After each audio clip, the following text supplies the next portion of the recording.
Yooyaa harka fuunee akkam jirtu kabajamtoota daawwattoota keenyaa kun qophii keenya torbanitti yeroo tokko karaa Dream Media sin bira ga'u wiirtuu ispoortiiti. Qopheessee kan isin waliin turu ani Sanyii Cannaqaa akkasumas waayila koo Dibaabaa Qajeelaati. Eeyyaan egaa qophii keenya har'aatiin qophii biyya keessaa fi qophiilee biyya alaa qabannee qindeeffannee as istiidiyootti argamnee jirra. Eeyyaan egaa kabajamtoota daawwattoota keenyaa odeeffannoowwan wayitaawaa biyya keenya keessaa fi biyya alaa qabannee itti isin dhiyaannedha. Odeeffannoowwan biyya keessaatiin yeroo eegallu liigii Oromiyaa torbanoota darban kana keessatti ramaddii afuraffaatiin magaalaa Roobeetti dorgomamaa jirudha. Egaa kanarratti egaa taphoota garaagaraa liigiin Oromiyaa keessummeessaa ture keessa taphoota ramaddii daatiini egaa liigii tokkoffaa ramaddii daatiini Roobeetti dorgomamaa jirudha. Egaa kanuma wal qabatee torbee ja'affaafidha kan inni taphatamaa jiru. Egaa kunis egaa bulchiinsa magaalaa Deksisii fi bulchiinsa magaalaa Alii gidduuttidha kan inni gaggeeffame. Olaantummaa bulchiinsa magaalaa Deksisiinidha kan inni xumurame egaa. Egaa bulchiinsi magaalaa Deksis goolii 1-0 mo'achuudhaanidha kan inni xumure. Egaa goolii kanas egaa Teediroos Zannabaatiini daqiiqaa 43ffaatti galchee injifannoo kilabii isaatiif argamsiisee jira jechuudha. Eeyyaan egaa taphni liigii Oromiyaa kun torbee ja'affaarra ga'ee jira. Ramaddii daadhaan kan inni dorgomsiisu magaalaa Roobeettidha. Isteediyeemii madda walaabuu irratti kan inni dorgomamaa jiru. Kan biraan taphni liigii Oromiyaa kun bulchiinsa magaalaa Arsii Roobee fi aanaa Gindir gidduutti gaggeeffameen daqiiqaa lammaffaa irratti galchii Yaafet miliyoon lakkoofsiseen 1-0dhaan olaantummaa magaalaa Arsii Roobeetiin goolabamee jira. Eeyyeen egaa kanuma wal qabatee egaa torbanoota darban kana keessatti egaa liigiin Oromiyaa kun egaa taphoota ramaddii tokkoffaa lammaffaa sadaffaa jechuudhaani ramaddii amma daattiidha kan inni taphachiisaa jiru. Wal dorgommii kanaan wal qabatee egaa ramaddii daatiini magaalaa Roobeetti kan dorgomamaa jiru. Sanbituu fi Gindir egaa tokkoof qixxee boodhaani kan inni xumurame. Egaa galchii jalqabaa kan galche egaa bulchiinsa magaalaa Gindiridha. Innis egaa taphataa Jamaal Awwaliin daqiiqaa 55 irrattidha kan lakkaa'ame. Egaa boqonnaa booda egaa kan taphni kun egaa tapha qabxii qixxeessituu goolii Aliyyuu Adam daqiiqaa 83 irratti galcheen egaa 1-1 xumuramuu danda'eera egaa. Akkasumallee Horaa Booqaa fi Boqojjiin illee qabxii qooddatanii jiru. Akka isaanis goolii 3-3 galchuudhaan qixa boodhaanii qabxii kana qooddachuu danda'aniiru.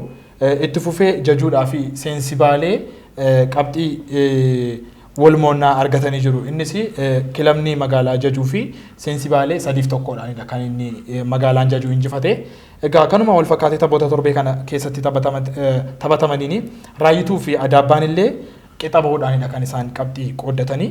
Taphoonni liigii Oromiyaa kun egaa ramaddii daatiin magaalaa Roobeetti dorgomamaa jiru. Tapha hawwataa fi si'ataa yookiin immoo taphoota waan gooliin ajaa'ibsiisoon irratti galmaa'anidha. Eeyyaan egaa qopheessummaa liigii kubbaa miilaa Oromiyaatiinidha kan inni gaggeeffamaa jiru.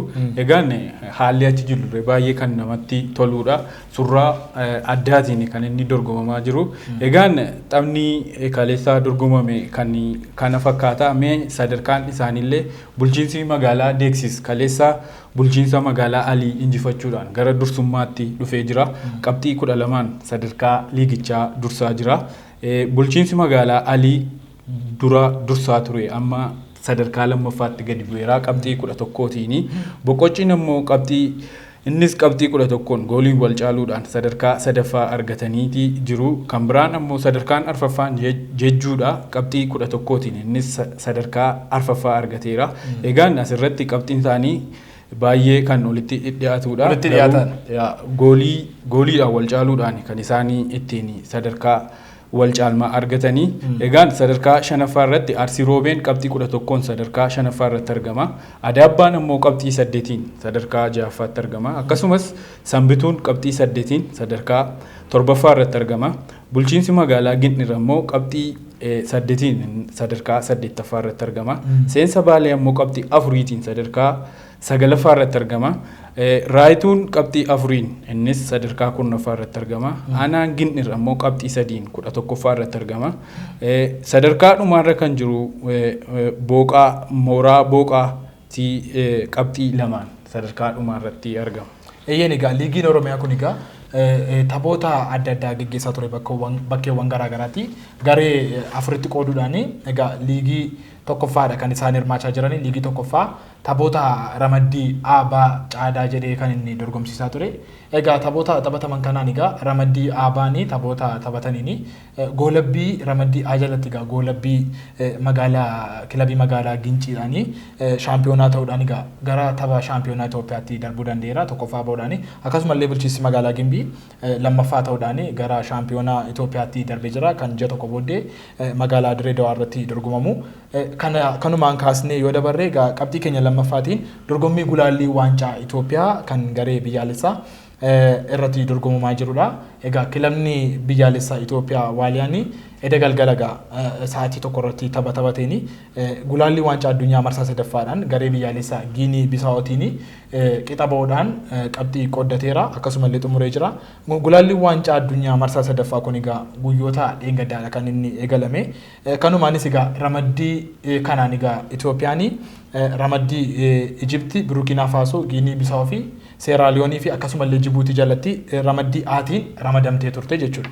Kanumaan wal qabatee egaa marsaa tokkoffaadhaan Seeraaliyoon waliin qixa bahuudhaan galchii malee qixa bahuudhaan yeroo qabxii qooddatu akkasumallee marsaa lammaffaatti galchii 3-0dhaan Burkina Faso harkatti injifatamuun ishee kan yaadatamudha jechuudha. Yeen egaa waancaa addunyaa gulaalli waancaa addunyaatiin waancaa addunyaa kana biyyoota sadiidha kan wal ta'ee qopheessu biyyoota Kanaadaa, Meeksikoo fi Yuunaayitid Isteetiidha bara 2026dha kan inni qopheeffamu. Egaan kanumaan wal qabateeti gareen biyyaalessaa Itoophiyaa Waaliyaawwan kaleessa dirree 24 September jedhamu irratti kan isaanii garee gita isaanii Giinii Bisaawoo waliin taphatanii osoo gooliin galchin qixa duwwaadhaan kan isaan xumuranii.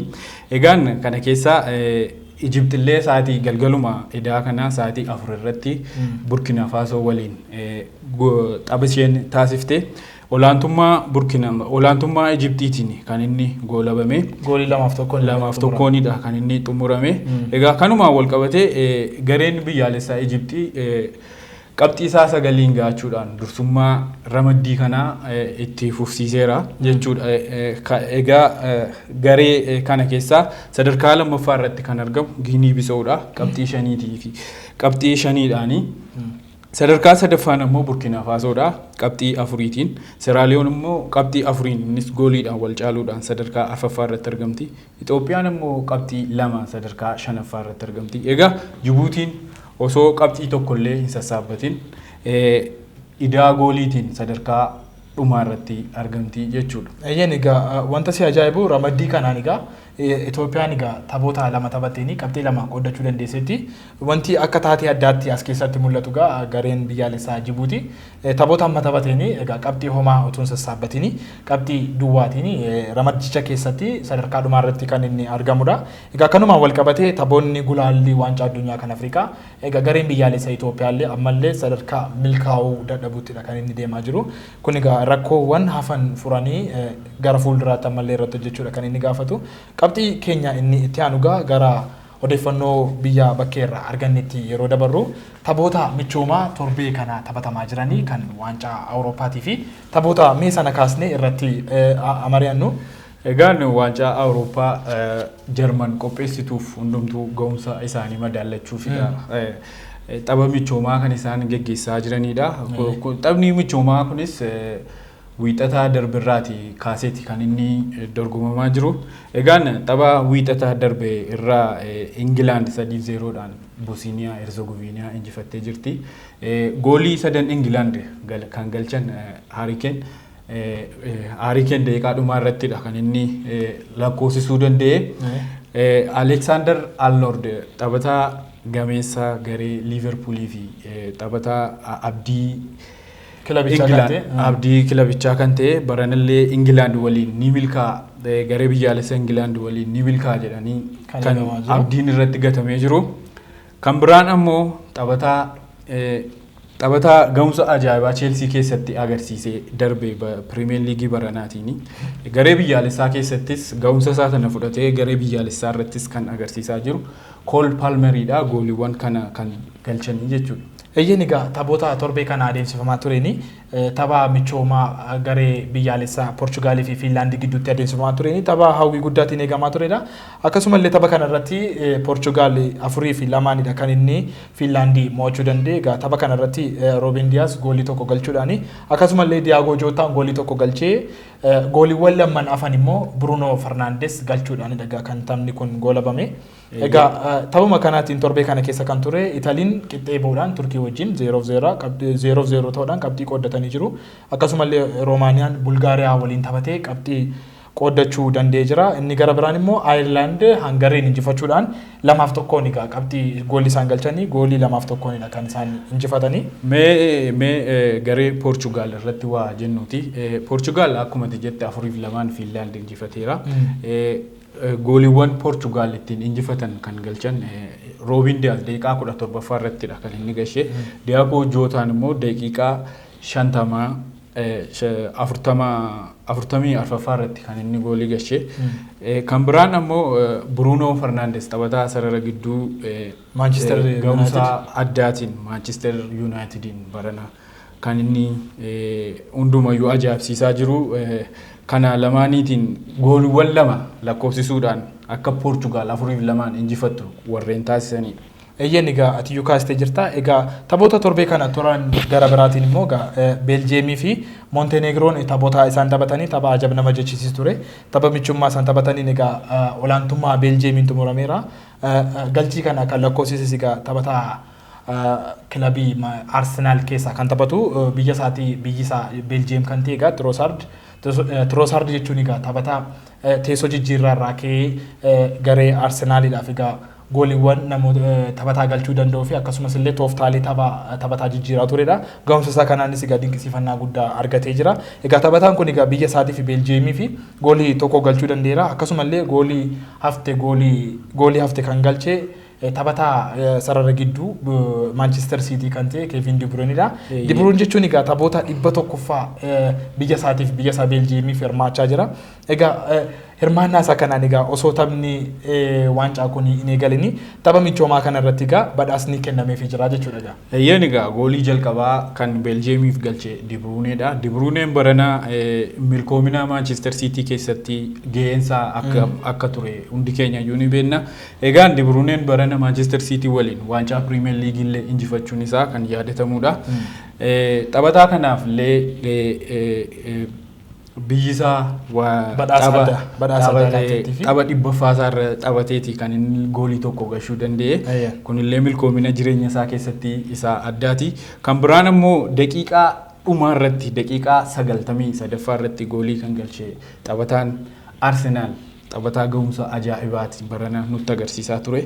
Teessoo jijjiirraa irraa ka'eeti kan inni goolii galchuudhaan beekamu. Dhuma jala garuu tapha daqiiqaa guutuullee taphachuudhaan goolii galchuudhaan Arsenaaliin injifannoon akka inni imalu barana ga'umsa Arsenaal agarsiise keessatti ga'een isaa akkam agatee nutti agarsiisaa kan ture Trossard goolii lammaffaa galchuudhaan Beeljiyeem akka 2-0dhaan Montenegroo injifatu warreen taasisanidha. Eeyyeen egaa gama biraatiin immoo taphootuma torbee kana adeemsifamaniini biyyi Noorweey fi Kosovo biyyi egaa taphataa Manchester City ammallee Haaland goolii 3-0dhaan egaa Kosovo injifatee jira. Tapha kana irratti egaa wanti si dinqisiifachiisu Haaland ammallee goolii galchuudhaan haatirikii hojjetee jira. Egaa Haaland egaa Manchester City keessatti maashina goolii ta'uudhaan Premier League baranaa irratti egaa ga'umsa addaadha kan inni agarsiise. Egaa kanuma wal qabatee biyya isaa irratti illee ga'umsa goolii galchuu kun illee ammallee itti fufsiisee jira. Egaa tapha torbee michummaa kana irratti taphatame keessatti egaa biyya isaa bakka bu'ee hiriiree taphatee ture. Egaa gamanumaan goolii 3 galchuudhaan injifannoo guddaan akka xumurtu biyyi isaa akka xumurtu taasiseeti kan inni jiru. Eeyyeen egaa Haaland goolii maashinii goolii jedhamuudhaan kan inni beekamu. Egaa ammas kunoo gara biyyaa deebi'ee haatirikii hojjeteera. Goolii galchuu hin dhiifne. Kan nama ajaa'ibu immoo taphanni biyyaaf hiriiree taphate 32ffaa isaati. 32ffaa isaa irratti haatirikii hojjechuudhaan goolii 30ffaa isaati kan inni galchuu danda'e. Egaan egaa akkuma yaadannu Premier League Englandin waancaa Premier League England nyaachuun isaanii Manchester City waliin nyaachuun isaa shaampiyoonaa ta'uun isaa ni yaadatama. Kana malees taphataa goolii hedduu lakkoofsise ta'uudhaan badhaasaa kophee warqeellee goolii 27 kan argate isa ture. Egaa mee kan biraan ammoo Denmark 2-1 Sweden injifattee jirti. Egaan kan ammoo kan adda nama taasisu taphataan Manchester United Eriksen goolii daqiiqaa dhumaa 86 irratti galche. Gooliin ni galchille goolii baay'ee bareedduu turte sarara peenaalitiin alaatii hiiteeti kan inni galchuu danda'e daqiiqaa 86 irratti. Kanaan biyyi isaa Denmark akka injifattu taasise. Goolii jalqabaa kan galche Hojberg daqiiqaa 2 irrattidha Denmarkiif kan inni galche. Sweden ammoo goolii mo'amuu jalaa ishee hin baraarre kan galche immoo taphataa garee Newcastle Isaac daqiiqaa 9 irratti kan garee Swedeniif lakkoofsise jechuudha. Eeyyeen egaa kanuma wal qabatee egaa gara kilaboonni Premier League mee utuu kanatti hin darbin edda galgala taphii geggeeffame tokko ni jira. Netherland Kanaadaa waliin taphachuudhaan goolii 4-0 injifattee jirti. Taphattooti Netherlandiif goolii arfan kana lakkoofsisan taphataa garee Manchester United duraanii Memphis Depay daqiiqaa 50 irratti goolii galchuudhaan dursaa qabachiisee ture. Achiin booda daqiiqaa 57 irratti Jeremy Frimpong goolii tokko dabaluudhaan 2-0 taasise. Achiin booda ammas taphataan Manchester United duraanii Woggorest goolii daqiiqaa 63 irratti galchuudhaan 3 taasise. Kanaan daqiiqaa 83 irratti immoo taphataan sarara ittisaa taphataa ga'umsa addaa qabu Virgil van Dijk goolii galchuudhaan 4-0 akka biyyi isaanii injifattu taasisanii jiru. Eeyyeen egaa ati iyyuu kaastee jirta egaa akkuma ati kaastee taphootni michoomaa egaa torban kana adeemsifamaa turanii kan baay'ee nama hawwatuu fi taateewwan haatirikii ta'anillee irratti kan hojjetamanidha. Egaa gara qabxii keenya itti aanutti yeroo dabarru Premier Leaguein Ingilaandii baranaa egaa taatee addaa tokko kan inni keessummeesse keessattuu egaa waa'ee wal falmiin vaariin itti fufamoo ittiin fufu kan jedhu egaa mormii guddaadha kan inni kaasee ture. Kun immoo egaa kilaboonni filannoodhaa fi akka ta'uufittidha kan inni yaadame ture. Egaa erga taphni kun xumurame yaadi kilaboonni qaban illee gaafatamee jira. Egaa kanumaan wal qabatee kilaboonni 19 vaariin kun akka itti fufuufidha kan isaan yaada isaanii kennatanii. Egaa garuu kilabni tokko vaariin akka itti fufnee fi yaada isaa innis kan inni dhiyeeffatee jiru kilabii. Eeyyeen egaa kilabichis Wolvesidha. Wolveseen yaada isaa vaar akka inni ka'u Premier League England gaafatee ture. Garuu kilaboonni kan biroon 19 afan immoo vaar itti fufu jechuudhaan sagalee isaanii kennaniitii jiru jechuudha. Eeyyeen egaa kanuma wal qabatee egaa gareen biyyaalessaa Ingilaandii taphattoota 33 filatee ture. Egaa kanuma wal qabatee yeroo darbe taphattoota filate kana keessaa taphattoota 7 hirriseedha kan inni jiru. Kaan miidhamaanidha kan inni hirrise, kaan immoo taateewwan garaagaraatiinidha kan inni hirrise. Meegaa tartiiba taphattoota hirrate kanaas ifoomsee jira egaa gareen biyyaalessaa Ingilizii. Egaa leenjisaan garee biyyaalessaa Ingiliz Southgate akka isaan dubbatanitti kan taphattoonni irrifaman keessaa Jack Grealish keessatti argama. Akkasumallee Harry Maguire miidhamaanidha kan inni hin hirmaanne. Kanuma wal qabatee James Maddison hin hirmaatu. Egaa taphattoonni gara biroollee tarreeffamaniiti kan isaan jirani. Brandt White illee tapha biyyaalessaa Ingilaandii kanarratti hin hirmaatu egaa. Eeyyeen egaa akkasumas taphattoonni kanneen akka James Trafford illee akkasuma warra irrifaman keessadha. Curtis Johnson kan warra irrifame keessatti argama. Kan biraan immoo Jeren Kwanza taphataa Liverpoolidha. Warreen kun torban warra garee biyyaalessaa Ingilaand keessaa irrifamanidha. Egaan Ingilaand waancaa Awurooppaa baranaa ni injifatti jedhamee iji namoota hundumtuu irratti gatamee jira. Egaa kun gaaffii jalatti isaaniin kuffisee jira. Waancaa baranaa ni injifatu. Moo ni injifatan kan jedhamu egaa xiyyeeffannoo gaaffii jalatti isaan kuffiseedha kan inni jiru. Erga taphattoota torban kana irriste immoo namoonni hundumtuu dinqisiifatanii jiru. Mee maaltu ta'a akkam Southgate murtee kana fudhachuun isaanii mee maal murteessuufidha waancaa kanarratti maal gochuufidha kan jedhullee itti dabalataa akka taphni kun taphni Ingilaand eegamu. Hawwiidhaan akka eegamu illee taasisaati jira kan inni eegamu. Maaliif yoo jette egaa xiinxaltoonni kubbaa miilaa egaa gaaffii jala galchanii jiru kilabii biyyaalessaa Ingilaandii kana. Maaliif yoo jette taphattoonni torban hirrifaman kuni taphattoota gahumsa gaarii kilaba isaan keessa taphatan keessatti agarsiisaa turan taphattoota ijaara. Akkasumallee taphattoota kubbaa miilaa taphachuudhaaf urjii ta'anidha. Egaa warroonni kun gaafa tapha biyyaalessaa kanarraa hirrifamanii gaaffii guddaa keessa galchee jira jechuudha garee biyyaalessaa kana. Egaa gamanumaan egaa gara oduu jijjiirraa taphattoota kubbaa miilaatti yeroo dabarru Atletico Madrid egaa taphataa lammii Arjentiinaa Angel Correa akkasumallee Rodrigo Di Poli fi Naul Molinaatti dhiyaachuudhaan waliigaltee mallatteessuu yookiin taphattoota sarara fuulduraa kana fudhachuudhaaf yaada kaasiiti egaa kan inni jiru. Yeen egaa akkasumas taphataa ganda 24 Manchester City Julian Alvarez illee fudhachuudhaaf fedhii Atletico Madrid agarsiisee jira. Akkasumas taphataa kana Manchester United illee Chelsea illee fudhachuudhaaf fedhii agarsiisaa jiru. PSG illee akka Fabrizio Romano gabaasaa jirutti PSG illee garee kana keessatti akka argamudha kan wabeeffanne. Kan biraan ammoo Manchester United taphataa sarara gidduu Faransaay ganna 18 Leny Yoro kilaba Liliif taphatullee akka barbaadaa jirudha kan gabaafamaa jiru. Egaa dabalataan illee fedhiin Liverpool qabullee taphataa kanaaf baay'ee beeksifamaatiidha kan inni jiru. Dabalataan egaa Manchester Cityn egeree isaa irratti leenjisaa Pep Guardiola waliin shaampiyoonaa ta'ee jira. Egaa shaampiyoonaa ergatee taateewwan garaagaraadha kan inni Manchester City wajjin dalagee akkasumallee seenaa shaampiyoonaa gochuudhaaf Manchester City shaampiyoonaa gochuudhaaf Pep Guardiolaan seenaa dalageetidha kan inni jiru. Egaa kanumaan wal qabatee haalli kontoraataa Pep Guardiola Manchester City waliin qabu akka itti fufuu fi yookiin itti fufaa fi itti fufuunsaa egaa marii yookiin beellama qabatee kan inni jiru. Yeen Pep Guardiola isuma cimina isaarraan kan ka'e Cityn leenjisaa kana ni gadhiisamu itti fufaa of itti fufsiisee kontoraata isaa dheeressaaf kan jedhu gaaffii hunda keenyaati. Egaan Pep Guardiolaan leenjisaa lammii Ispeeniidha. Leenjisaa kana baay'ee hundumti keenya cimina isaa kan beeknudha. Manchester Cityn illee seenaa Premier League keessatti kana dura hojjetamee hin beekne akka hojjetuuf kan gargaareedha. Mee gamanumaan turtiin isaa gara fuulduraa maal ta'a kan jedhu gaaffii hunda keenyaati. Egaa gaaffii jalatti kan inni kufee jiru akkasumallee beellama kilaba isaa Manchester City waliin qabateeti kan inni jiru.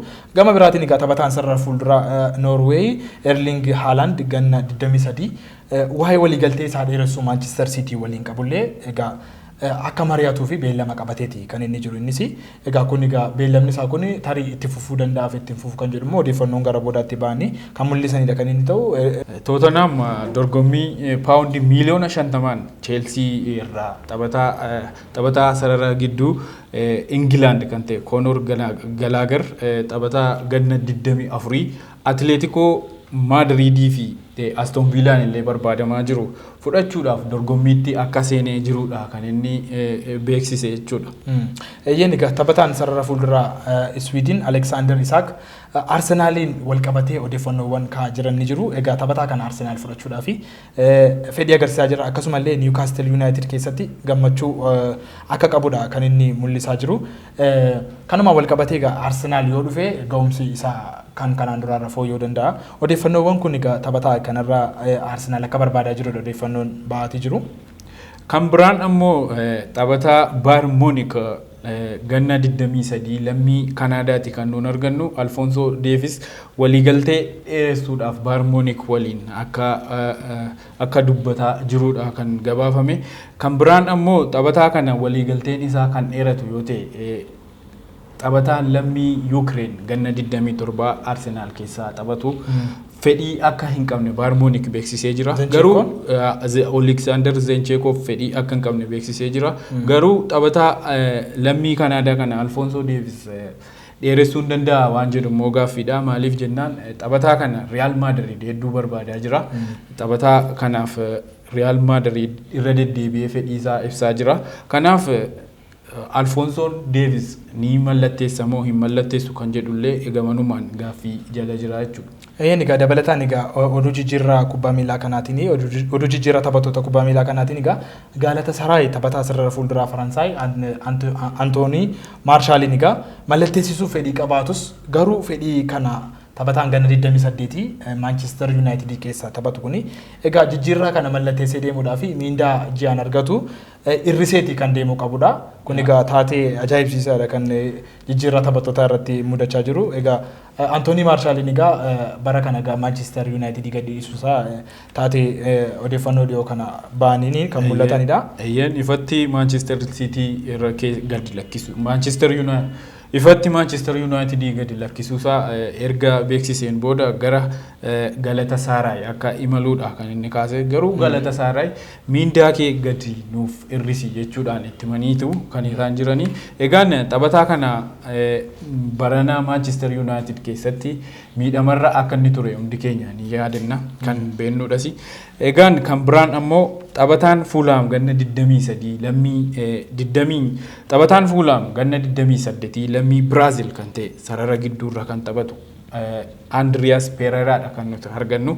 Egaa Andreas Pereiraan Coppa Americaatiin booda bakka bu'aasaa waliin egeree isaa irratti akka mari'atu dubbatee jira.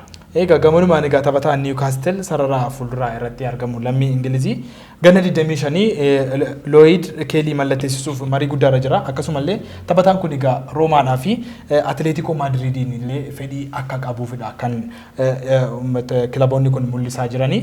Inni itti aanu immoo Everton taphataa sarara ittisaa lammii Ingiliz kan ta'e ganna 27 Max Lowen yeroo gannaa kontiraatiin isaa deemuuf jedhu kanatti Sheffield United dhaani akka inni gadi dhiisuuf fudhachuuf yookiin yoo inni Sheffield Unitedin gadi dhiise fudhachuudhaaf akka qabudha kan inni karoorfatee jiru Everton.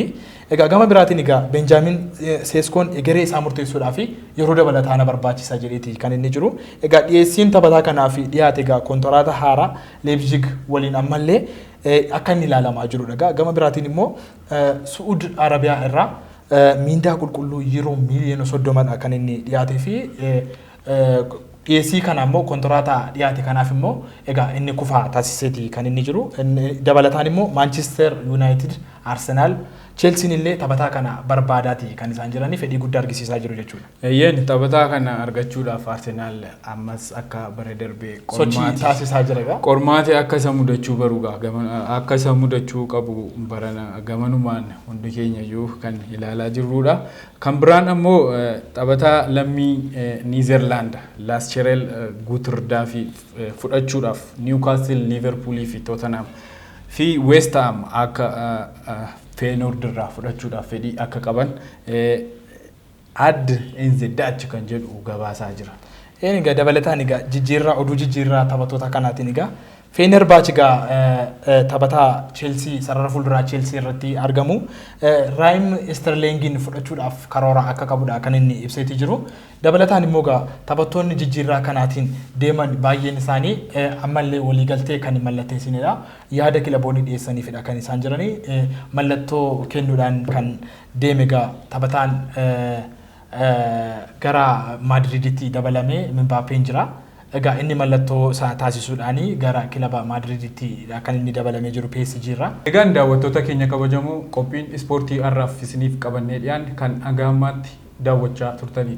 Egaa kabajamoo daawwattoota keenya torbanitti yeroo kana kan simbira odeeffannoo ispoortii keenya xumurree jira. Kan torbanii nu godhu nagaatti.